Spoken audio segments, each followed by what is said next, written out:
So it was one shot. What?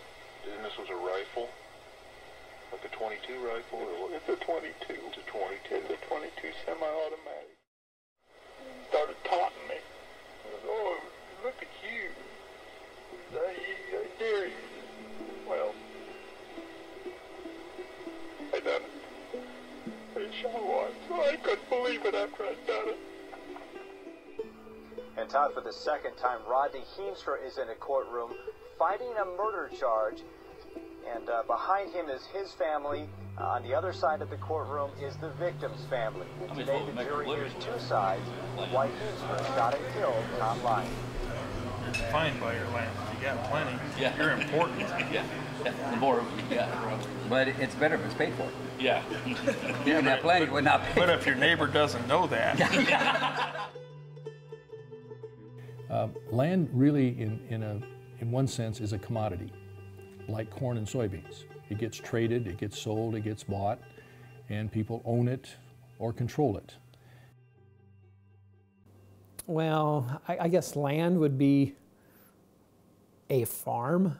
I don't know how it'd be something that you, as a farmer, that you're going to generate some revenue off of. Land also is maybe, to me, it might be a retirement asset if I can acquire it.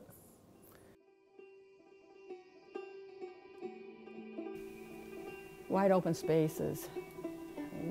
I could walk up into the timber and see the birds, and of course you can do that in town too. You can search out things, you know.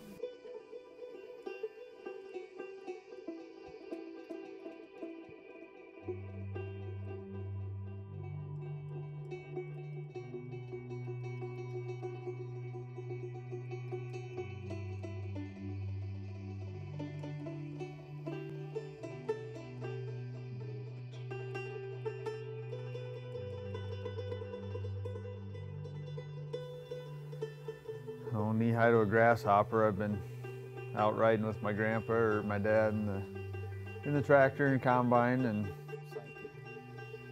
people in the city don't know what land is. I mean, yeah, they do. I mean, they pave it over and, you know, and build buildings on it that you can't see the tops of. And land is dirt under your fingernails, and, you know, if you're into animals, it's the manure on your boots, and it's being out living where there are very few neighbors anymore, and yet knowing that there's a connection with the land that very few other people have.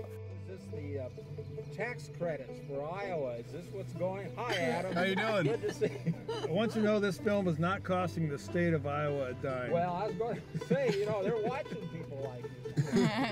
Yeah. Go on in. I got to bring these in a minute.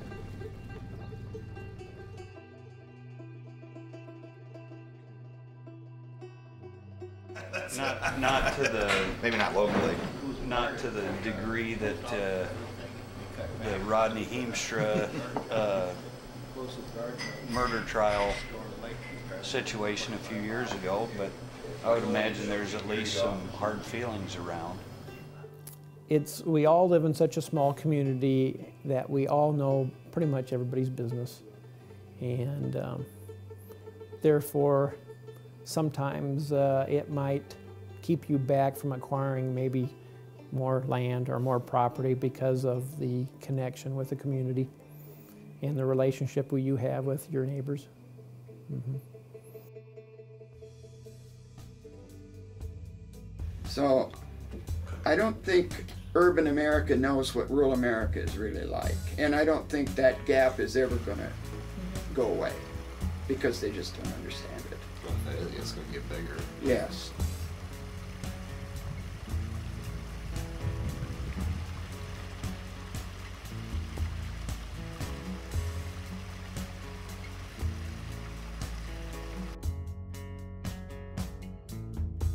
They haven't figured it out either. There is so much change. We are always figuring it out. Don't kid yourself. yeah, I would. Mm-hmm. Yep. You know, I've always kind of said it's the longest profession. There's been somebody farming since day one because you gotta eat, and I think there's something kind of noble in that, I guess, or whatnot. I'd like my kids to be able to do it.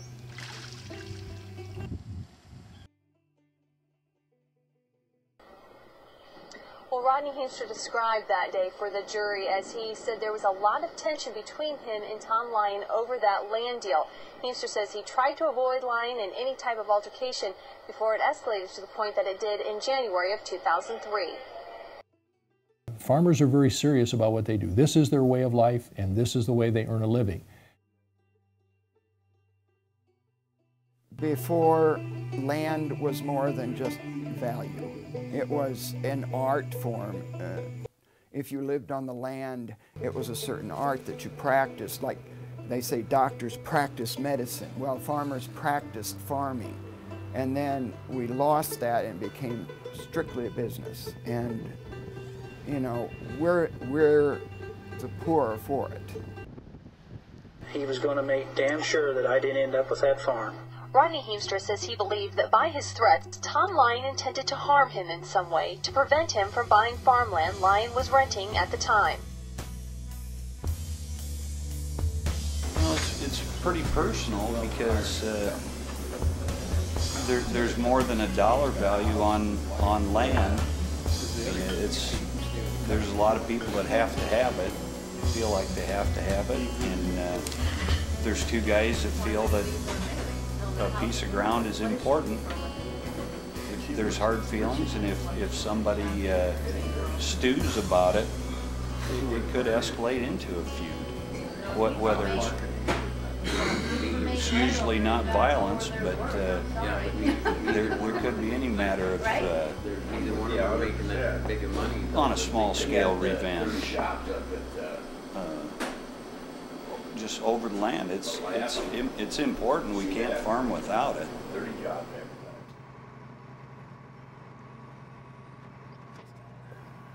I told both of them that the farms will always be here, but you find what you want to do first, because you can always come back and farm.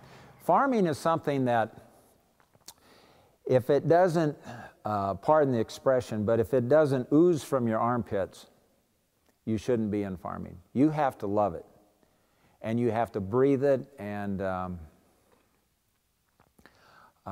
it's because if you don't, it isn't any fun. That's good. And I think maybe that's, you know, even no matter if you never come back to the farm, you'll still have ownership in that place where you grew up on, or where your last part of your growing up was at. You know, you always have that. And no matter if somebody else is living in the house or not, you'll always have that. And I mean, this isn't like I want to cry over this. I'm just really stressed out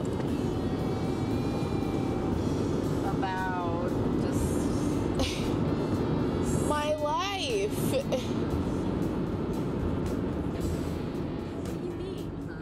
Even though it had to happen, we're the poorer for it.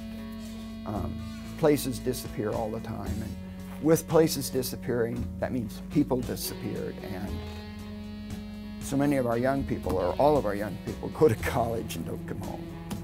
So, but that's part of rural America.